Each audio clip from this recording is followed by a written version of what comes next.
is a cheese smothered steak. It's a simmered steak made on the stove. It's absolutely awesome. I'm going to show you how to do it. Let's start with talking about ingredients. Really pretty simple. Obviously, you're going to need some meat. Now, what I'm using today is just bottom round steak that's sliced very thin. And I'm actually going to pound this out so that it's well tenderized, so it'll be much softer to eat. But better experience. Going to need an onion. I'm just going to use this small yellow onion.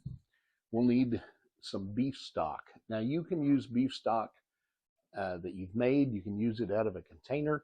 Personally, I like this stuff. This is better than bouillon, and I'm going to use a combination. So I'm going to use the beef here from the organic beef, and I'm also going to use some of this Italian herb, which I really like, and I like the flavor it adds. Last but not least, actually, 3 more things. You can't make a cheesesteak without cheese. Now, you can use any kind of cheese you want. I do recommend you have it shredded in a bag, or shred it yourself before you do this, because if you lay it on in pieces, it just doesn't turn out the same. I'm using some nice Members Mark from Sam's Mexican style cheese, because the blend of cheeses really adds some flavor. And then the last thing you need is seasoning. So I'm going to use 2. I'm going to use Kinder's The Blend, which is salt, pepper, and garlic. And I'm also going to use the Kinder's Prime Steak, because this has some truffle in it. And that truffle just pops when you do this with the cheese and the onion. So the first thing we're going to do, get the meat ready and chop up the onion. Now, one thing I like to do is cut this fat line out. You don't have to, but I just think it makes a better product. So I'm just going to cut that off of there, and then just kind of work my way through that piece.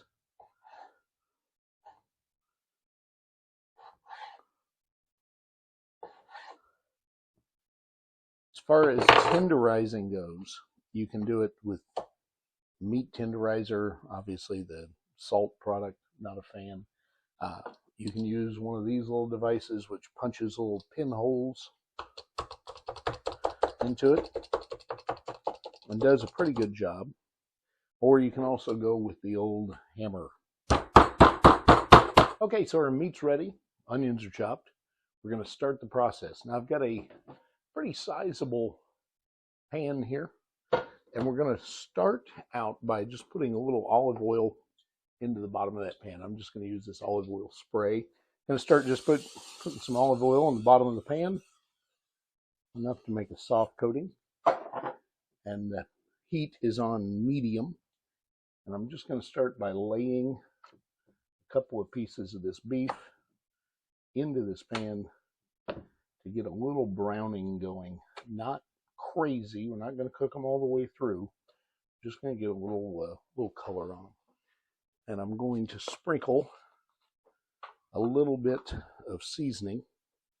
And I'm actually using the salt, pepper, and garlic here, not very much. As I said, we're just lightly browning these, so we're going to turn them over pretty quick.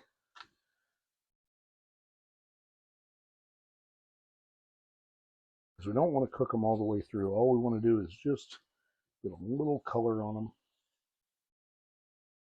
All right, once the beef is browned, we're going to go ahead and add our onion to the same pan. Turn the heat down to medium. To those onions, I've added just a little bit more spray oil. And I'm going to add about a half a teaspoon of each of the seasonings.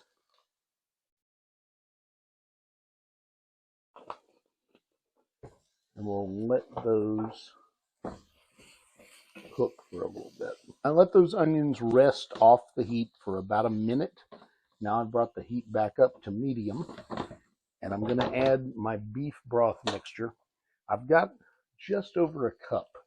In fact, almost 2 cups, but I'm not going to use the whole thing. I'm going to use enough to coat the bottom and bring that to a boil. When you set the meat aside, like I've done, you're going to see some juices formed here. I'm not going to waste that. That is good flavor. So we're going to go ahead and let all that juice back into this pan as we get ready to put our beef in. You can see this is reducing and starting to thicken a little bit. That's exactly what I want to happen. But I don't want it to go dry. All right, now we're going to take a couple of these pieces of meat and just lay them in here.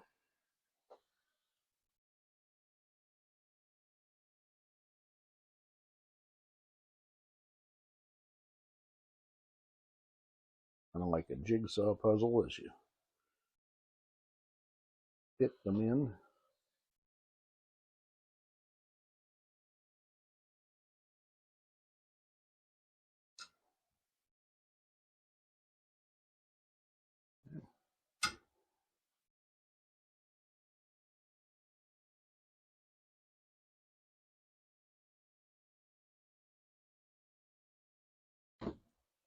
All right. Once the pan is full on the bottom, we're going to add some more of our broth and let that all work itself together and reduce. Now just let this cook. Don't go crazy with it. Let that juice do its work so that it will tenderize the meat as it cooks. I'm going to turn it down to medium and just let it simmer for about 5 to 6 minutes before I turn the meat over and work to get ready to finish the product. After about 4 or 5 minutes, you're going to see that the meat kind of bubbles up a little bit. You can see how this one is lifting up out of the pan. That's the sign that they're ready to turn over. So we're going to go ahead and flip them over in the pan. And now we're going to reduce the heat again, this time down to medium low. And we're going to let this continue to reduce for about another 5 to 10 minutes.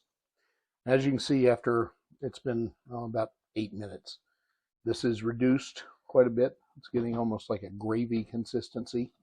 And now we're going to let it continue to simmer. We're going to cover it. And in covering it, we're going to create a steam emulsion, which is going to break that meat down really quickly and give us the fork tender consistency that we want.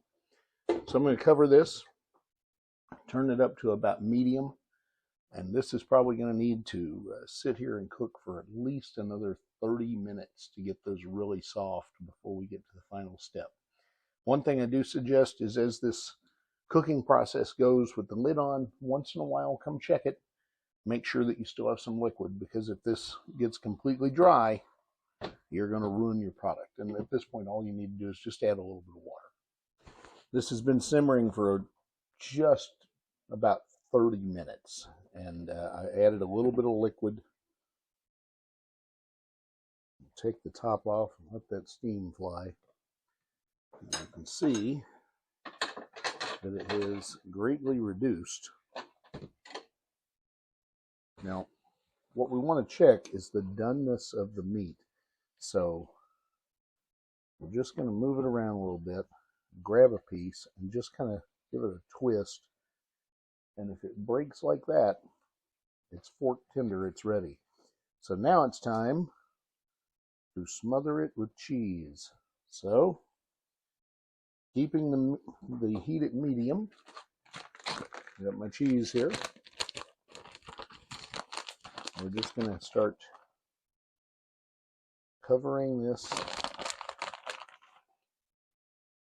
with as much cheese as you want.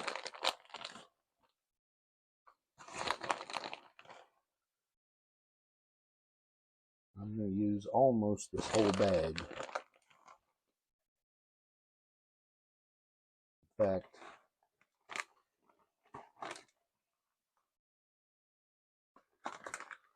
we'll just use the whole bag. And then just kind of push it out to the sides. I'm going to cover it back up for just a couple of minutes so the steam will melt the cheese, and then we'll move on to plating. So while warming up some mashed potatoes that I made earlier and a nice can of green beans, I let this sit and simmer for about 4 minutes. And I just turned the heat off. We're going to go ahead and take the lid off of this and completely remove it from the heat. But you can see how that is all condensed with that cheese. All right, we're going to move it over and get ready to plate it up. Plating for this is going to be really straightforward. Now, you could use rice or baked potato or whatever you want.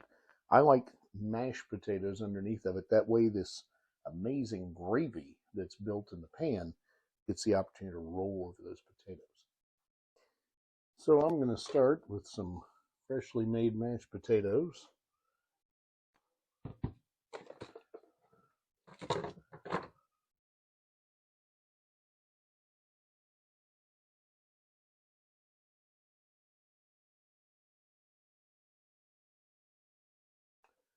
Then we'll take a spatula and reach in here and pull a piece of meat.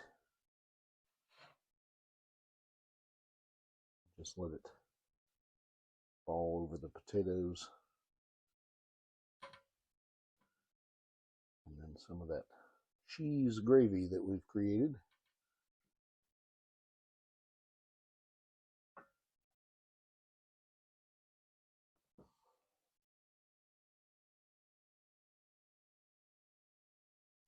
There's the finished product, cheese smothered steak. It's really good. Now, if you'd like to know how to make anything, check out the other recipes on the channel or send me an email, bill@kansasflamingochef.com. Eat fabulous. Make sure you like, share, and subscribe, and I'll see you on the next one.